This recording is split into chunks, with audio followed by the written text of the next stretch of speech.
Patuloy na dumaan ang isang buwan. Di naging biro ang pagtatrabaho ni Maria sa mansyon, gayong kasama niya si isang bubong ang babae ni Gabriel. Araw-araw gigising siya para lang masaksihan kung paano akitin ni Amara ang kanyang amo. Mahirap pa na sitwasyon, sinisikap na lang niyang mag-focus sa kanyang trabaho. Tanghaling tapat at katatapos lang niyang patulugin si Margaret nang may kumatok sa pintuan ng kanyang silid. Tahimik siyang umalis sa higaan upang pagbuksan ng pinto ang taong nasa labas.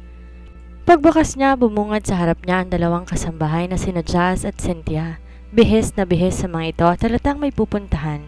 O mga sis, saan ang punta ninyo? Sa health office, Ate Maria, nakaschedule kaming magpa-medical para sa yellow card na kukunin namin, kaya nag-half day muna kami. Nagpaalam na kami kay sir at pumayag naman siya. Ganun ba? Reaksyon niya sa sinabi nito. Nga pala, nagbilin si Sir Gabriel, diligan niyo mga halaman sa gazebo mamayang hapon. Ikaw nang bahala doon ha? Alanganin na kasi ang uwi namin. Lalo na, bibisita pa ako kay nanay at isasama ko tong si Cynthia para ipakilala. Pakiusap naman ni Jazz sa kanya. Mabilis siyang tumango. Sige, walang problema. Salamat ha. Paano, mauna na kami. Nakangiting paalam ni Jazz sa kanya na sinabayan ng pagtalikod. Hinintay niyang makaalis ang dalawa at saka nagpa siyang isara ang pinto. Nahiga siya sa tabi ng anak at niyakap to na mahigpit.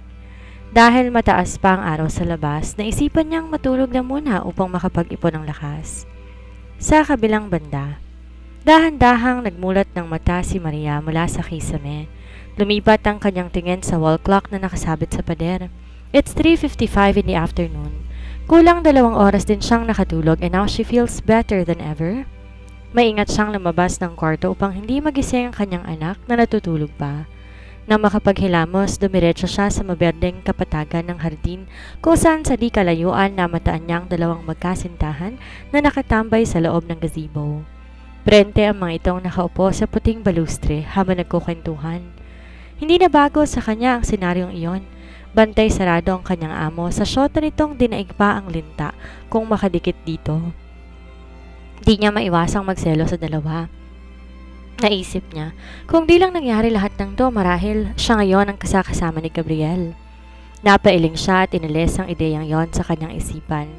Imbes na lunurin ang sarili sa inggit at sa selos, tinoon na lang niya ang atensyon sa pagdidilig. Hawak ang hose, sinimulan niyang basain ang malalagong halaman sa gilid papunta sa gitnang bahagi ng hardin. Maya-maya isang sitsit ng babae ang kanyang narinig. Sinundan niya ang pinanggagalingan ng sitsit na iyon and it turns out that Amara was calling her and asked her to come over. Walang pagdadalawang isip na binaba niyang hose at tinungo ang gazebo kung nasaan ang dalawa. Yes, Miss Amara? Bungad niyang tanong sa dalaga. Inabot nitong hawak na cellphone sa kanya. Can you take us a picture? Don't need to ask her. Pag-alma naman ni Gabriel na nasa tabi ng dalaga. Why not? Hindi ba't ang trabaho niya ay tulungan din ako? Lalo nitong inumang ang gadget malapit sa kanya. Please? She stared at the phone quickly. Para namang may karapatan siyang tumutol sa gusto ng babaeng to. Labag man sa kalooban, kinuha na lang niya ang cellphone. Umatras siya ng konti upang masakop ng kamera ang magkasintahan. From the phone screen, kitang-kita niya kung paano kumapit si Amara sa braso ng lalaki at ngumiti na para bang ito ang pinaka-maswerteng babae sa mundo. On the other hand, napansin niyang parang hindi komportable si Gabriel dito. Malungkot ang mukha nito na parang napipilitan lang magpa-picture kasamang dalaga.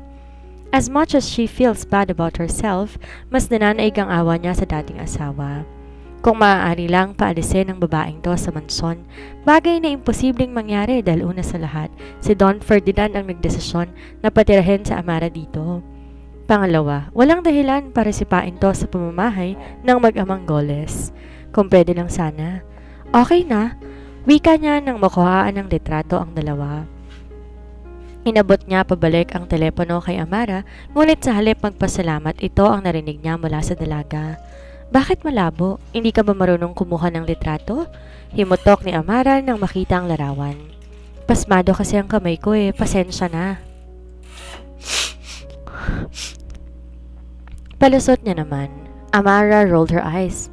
I should have known. Stop complaining about small things, Amara. It's just a photo. Sambit ni Gabriel na hindi niya inaasahan. Humakdang to papalapit sa kanya at sinabing, I am sorry about that. You can go now. Tumango na lamang siya at itinuloy ang pagdidilig ng mahalaman. May kung anong kumikiliti sa puso niya ng mga oras na yon. For the record, ito ang pangalawang beses na ipinagtanggol siya ni Gabriel sa harap ng ama nito at ngayon sa kasintahan nito. At kung iisipin, mas maswerte pa pala siya kaysa kay Amara dahil kahit pilit itong binabakuran, si Gabriel ay mananatiling hawak niya ang simpatya ng dating asawa. Gabriel's POV. Malalim ng gabi, ngunit hindi pa rin siya dinadalaw ng antok. Katabi niya sa higaan si Amara habang siya naman nakasandal sa headboard at dinaramdam ang malamig na temperatura sa paligid. Hindi niya maintindihan ang sarili. Magmula nang umuwi siya ng Maynila, nakaramdam siya ng kakaiba na parang may lungkot na nakadagan sa kanyang dibdib. At sa tuwing nagkikita sila ni Maria, tila may pader na humaharang sa pagitan nila at iyon ay walang iba kundi si Amara. Napasulyap siya sa babaeng natutulog sa tabi niya habang nakapulupot ang kamay sa katawan niya. Dahan-dahan niya yung inalis at nang makakuha ng pagkakataon, saka siya bumangon at lumabas ng kwarto. Bumaba siya ng hagdan at kaagad dumiretso sa sala. Kaagad niyang binuksan ang TV at nanood sa pag-asang makakatulong yon para siya ay antukin. Maya-maya nakarinig siya ng kaluskos mula sa banyo na katabi ng kusina, senyales na may gumagamit nun. Hinayaan niya lang yon at ibinalik ang atensyon sa telebisyon pero pagkalipas na ilang minuto, "Huy, bakit kising ka pa?" Napapitlag siya nang gulatin siya ng boses mula sa likod ng couch. Nilingon niya ito. "You're giving me a heart attack." Hagikik ang naging sagot nito at nagpa siyang maupo sa tabi niya. "Sorry na nga," ani Maria na may halong panunukso. Gabriel hissed. "Gabing-gabi na, hindi ka pa ba inaantok?" Hininaan niya ang volume ng TV upang marinig si Maria. Umiling siya. "Hirap akong makatulog na may katabing iba sa higaan. Hindi ko mahanap yung kapanatagan sa puso ko kapag nandyan siya." "Are you talking about Amara?" ani Maria sa kanya. Sandaling sinakop ng katahimikan ng paligid bago siya nagsalita. "Aminadong di ko napaghandaan ang araw ng pagdating niya dito sa mansyon. If I had to be honest, I don't feel comfortable with her around. Hindi na ako masaya sa presensya niya. Naiirita nga ako kung tutuusin. Nakikisama lang ako kay Amara alang-alang sa kasunduan namin ni Dad, pero hindi ko alam kung hanggang kailan ko to matatagalan." Mahabang wika niya. Inalis niya ang mga mata sa TV at yumuko na lang. Alam mo yung parang gusto mong umalis pero hindi mo magawa dahil nakakulong ka sa rehas na bakal? It was very hard, you know? Maria laughed bitterly as she agreed to his statement. "Oo, alam ko talaga kung anong nararamdaman mo dahil sa totoo lang, we are sharing the same boat." Binaling niya ang atensyon kay Maria. "How so?" Kunot noong usisa niya. "Do you think you're the only one who forced to be with your girlfriend?" "I do. Hindi mo alam gaano kabigat sa loob ko na araw-araw kong gigising para pagsilbihan ng babaeng yon habang nakikita kong hinaharot ka niya. Kung maaari lang akong umalis sa lugar na ito, ngunit walang paraan. Ikaw ang iniisip ko, Gabriel. Kinulong ko ang sarili ko sa rehas na kinilalagyan mo dahil minsan na akong nangako sa harap ng pari na sa hirap at ginhawa magkasama tayong lalaban." Napakurap-kurap siya at hindi makapaniwala sa kanyang narinig. Maria? At bilang kakampi mo, responsibilidad kong payuhan ka sa gitna ng pagsubok. Ani pa nito. "Hindi ba't sinabi mo kaninang gusto mong makawala sa sitwasyong ito? Pwes nasa iyo ang susi sa paglaya nating dalawa. Kailangan mo lang magpakatotoo sa nararamdaman mo at ipaglaban ko ano ang nandyan sa puso mo." Mabilis na naglakbay ang palad ni Maria papunta sa tapat ng puso niya. He was too stunned to speak. His heart was pounding so hard that he could almost hear it. Iba ang hatid ng haplos ni Maria. Mainit sa pakiramdam ngunit hindi maikakaila na yon ang hinahanap ng kanyang katawan. "I can feel your heartbeat, Gabriel," she said softly. Dama niya ang mainit na hininga ni Maria malapit sa kanyang mukha. "Kaya okay lang sa akin na hindi ka magsalita dahil puso mo mismo ang gumagawa ng paraan para ipaalam sa akin sinong nilalaman nito." Ang mga katagang iyon ang nag-udyok sa kanya para iangat ang kanang kamay. Marahan niyang hinaplos ang pisngi ni Maria at sinakop ang natitirang espasyo sa pagitan ng kanilang mga mukha upang angkinin ang mapupulang labi nito. Sinulit niya ang sandaling yon na masakop ang labi ng dating asawa. Sa pagtugon ni Maria sa kanyang hagkan, naramdaman niya ang paghago nito sa kanyang likod na lalong nagpainit ng kanyang katawan. Hindi siya tumigil sa paghagkan hanggang sa nagiging madiin na ang paraan ng pag-angkin niya sa dating asawa. Unti-unti na siyang nauubusan ng hangin kaya naisipan niyang kumalas na. Habol hininga siyang tumitig sa mga mata ni Maria. Ngayon lang ulit kita nahagkan ng ganito, Maria, he said as he held her chin. At wala akong nararamdamang pagsisisi sa nagawa ko because you have no idea how I miss it. Ngumiti lang to ng matamis.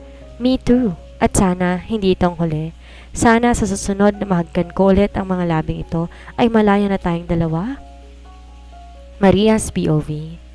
Kapwa sila napapitlag ni Gabriel dahil sa tunog na narinig nila. Kalabog yon ng pinto mula sa isa sa mga kwarto dito sa ibaba. Sino yun? Pabulong na tanong niya. I don't know. Naiiling ang sagot ni Gabriel. Maya-maya bukod sa kalabog ng pinto, nakarinig din sila ng pag-iyak. Napakunot noo siya.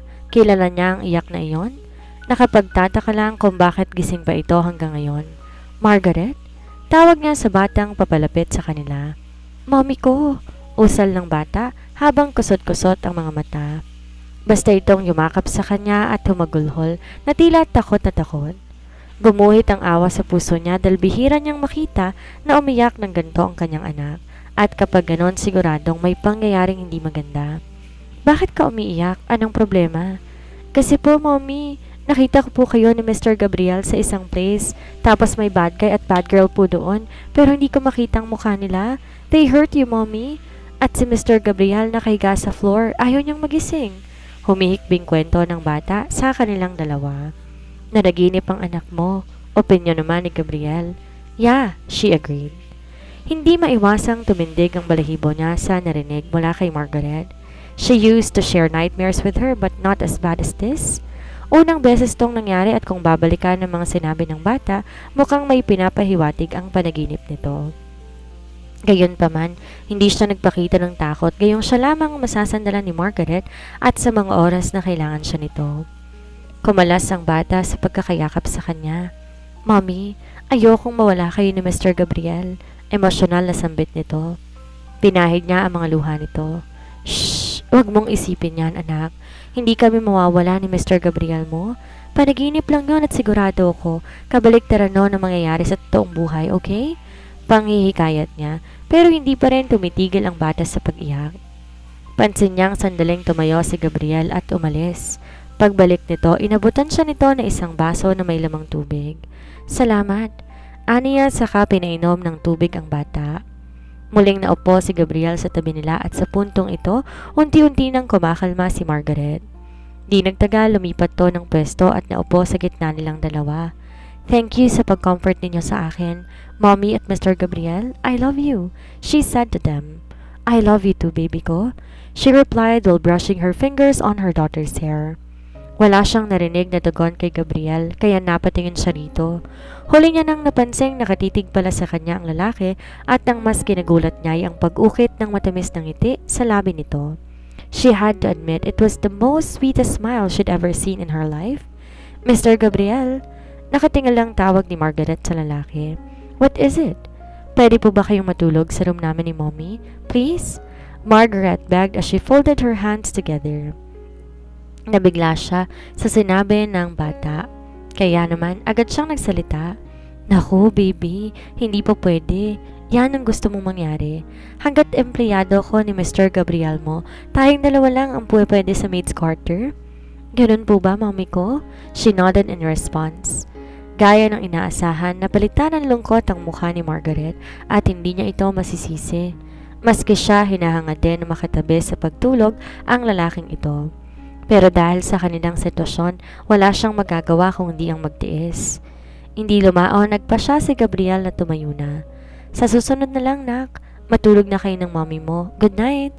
Sinundan niya ng tingin ang papaalis na lalaki. Pero sa halip pumanik sa itaas, dumiretso to sa bakanting silid na nasa first floor ng mansyon. Naiwan silang mag-ina sa salas habang siya tulalang nakatitig sa pinto ng kwarto kung saan pumasok ang lalaki. Hindi siya maaaring magkamali. Tinawag nitong anak si Margaret sa harap niya mismo. Sa kabilang banda, Maria woke up to a brand new day. Hindi pa man tapos mag-almusal ay pinatawag na siya ni Amara sa taas para utusang i-prepare ang bathtub at paliguan nito. Pagkatapos nun, binigay naman sa kanya ang katakot-takot na damit nito para plansyahin. Maingat niyang pinaraan ang flat iron sa mamahaling cocktail dress na nakapatong sa coffee table. So far, nakakapitong damit na siya at meron pang ilang pares ng blouse at skirt ang hindi napaplansya. Hindi naman bagong laba ang mga ito, pero karamihan dito gusot-gusot. Napairap siya. Amara had the nerve to act like a queen because Gabriel left home for a couple of days. Bumiyahe ito ng Cebu kasama sa Jeffrey para bisitahin ang itatayong hotel nila doon. Ayon na rin sa kahilingan ni Don Ferdinand, nakakabalik lang ng Amerika makaraan ng ilang linggong pananatili sa Pilipinas. Kanina lang umalis si Gabriel pero aminado nangungulila na siya sa presensya nito. Wala sa sariling itinigil niya na ang pagpaplansya, inalala ang gabing tumatak sa kanyang isipan na kailan may hindi niya malilimutan. Hindi niya lubos maisip na isang araw muli niyang matitikman ang labi ng dati niyang asawa. Ngayon lang ulit kita nahagka ng ganito, Maria, and I don't feel any regret for what I've done because you have no idea how I miss it. Ang mga salitang iyon nagdulot ng pamumula sa kanyang mga pisngi habang kagat niya ang ibabang labi. Pero laking gulat niya nang marinig ang pagbukas ng pinto. Lumingon siya at nakita niya si Amara na papalabas ng banyo. Hindi ka ba ba tapos yan? Tanong nito sa mataray na tono. Malapit na, Miss Amara. Tinatapos ko lamang itong pagharap niyang muli sa lamesa, natigilan siya dahil ang damit na iniingatan niyang plansyahin ay kanyang napabayaan. Bakas ang maitim na marka na dumikit sa puting tela ng mamahaling damit at hindi yon nakatakas sa mga mata ng dalaga. Nanlalaki ang mga matang sinugod siya. What did you do to my dress? The expression on Amara's face was terrifying enough. Natataranta na siya dahil kahit anong gawin niya, hindi na may babalik pa sa orihinal na itsura ang damit na kanyang nasira. I'm sorry, Miss Amara. Kusa niyang nabitawan ng plansya nang hablutin ni Amara ang buhok niya. Aray, Miss Amara, nasasaktan ako. Are you purposely trying to ruin my outfit? Huh? Mariing wika nito. Hindi po. It's not my intention, I swear. It was an accident. Sorry po. Lalong diniin na ni Amara ang pagkakahila sa buhok niya. Wala ka nang ginawang matino mula kahapon? Tuwing may pinapagawa ko sa'yo, you always mess up. And you know what's ridiculous? Sa'yo lagi kampi ang boyfriend ko, kahit ikaw tong gumagawa ng kapalpakan. Miss Amara, please, bitawan mong buhok ko. Aniya, subalit naging bingi ang dalaga sa kanyang pakiusap. Sinuwerte ka kahapon dahil nandito si Gabriel para ipagtanggol ka. Pero ngayong wala ka ng kakampi, malayo na akong gawin ang gusto ko at uunahin kong sirain niyang pagmumukha mo. Bumugso ang kaba sa puso niya sa sunod na ginawa ni Amara dahil bigla nitong kinuha ang plansya at itinapat malapit sa kanyang mukha. Wag, Amara, pakiusap niya, pero sumilay ang nakakalokong ngiti sa labi nito. Sinubukan itong idikit ang plansya sa mukha niya pero agad niyang sinangga ang kanyang kamay bilang depensa. Napasigaw siya nang maramdaman ang matinding init na dumadampi sa kanyang braso. Ngayon ka humingi ng tulong, Maria. Anito. Tama na, please. You made a huge mistake of staying in this house. Kung hindi ka kayang palayasin ni Gabriel dito, ako mismong gagawa ng paraan para kayo ng anak mong umalis. Sa puntong ito, muling tinangkang pasadahan ng plansya ang pisngi niya. Pinikit na lang niya ang mga mata, hinintay na lumapat ang mainit na plansya sa kanyang mukha. Hoy, bruha, itigil mo na yung kahibangan mo. Bigla siya na nagpamulat at tumingin sa direksyon ng pinto kung saan nanggagaling ang sigaw na yon. Jazz? She called the person's name who just barged in without knocking on the door. Binalingan ni Amara ang kasambahay. Stay out of this, rinig niyang banta nito. Ginamit ng dalaga ang hawak na plansya bilang panakot kay Jazz, pero hindi ito nasindak. May kinuha tong bagay sa blusa at tinutok yon mismo sa dalaga. Isang spray bottle na may kung anong kemikal ang nakalagay doon. Ibaba mo yung plansya. Sinasabi ko sa'yo, may bubulagin ako rito. Babala ni Jazz sa babae. Amara laughed sarcastically. Are you seriously trying to scare me with that thing? How would I know what's inside that spray bottle? Ewan ko, Gusto mo i-try natin sa mata mo nang malaman mo? Tingnan natin kung makarampa ka pa sa harap ni Sir Gabriel ng dilat. Tinaas ng kaunti ni Jazz ang bote malapit sa mukha ng babae pero tiningnan lang niyo ni Amara. Muli itong nagbabala. Ano? Bibitawan mo yung plansya o hihilamusan ko yung mukha mo ng kemikal? Sandaling nabalot ng katahimikan ng buong kwarto. Akala nila patuloy na magmamatigas si Amara pero iba ang sumunod na nangyari. Lumika ng ingay ang pagbagsak ng plansya sa sahig, hudyat ng pagsuko nito sa kanilang mainit na pagtatalo. Galit na itinuro ng dalaga ang bukas na pinto ng kanyang silid. Get out of my sight, bago pang magdilim ang paningin ko sa inyong dalawa. Dito na kinuha ni Jazz ang pagkakataon na hilahin siya palabas ng kwarto. Sabalit hindi pa man sila nakakalayo ay muling sumigaw si Amara. Don't you dare tell this to my boyfriend dahil kung hindi, malalagot kayo sa aking dalawa. Pinagsawalang bahala na lang nila ang sinabing niyo ni Amara at dumiretso na pababa ng hagdan. Dinala siya ng kaibigan sa kusina kung saan naabutan nila roon si Cynthia. Pinakuha ni Jazz sa kasambahay ang first aid kit, sa kanila pinagtulungang lapatan ng paunang lunas ang kanyang mga sugat. Naiiyak na lamang siya sa sobrang hapdi. Hindi pa yata ito ang sakit na naramdaman niya na masugatan siya ng vase na aksidente niyang nabasag noong ikalawang araw pa lang niya sa mansyon. Ang mas masakit pa, wala si Gabriel para protektahan siya gaya ng lagi nitong ginagawa. Kung may paraan lang sana para mapauwi ito kaagad. Please, come back. I need you right now.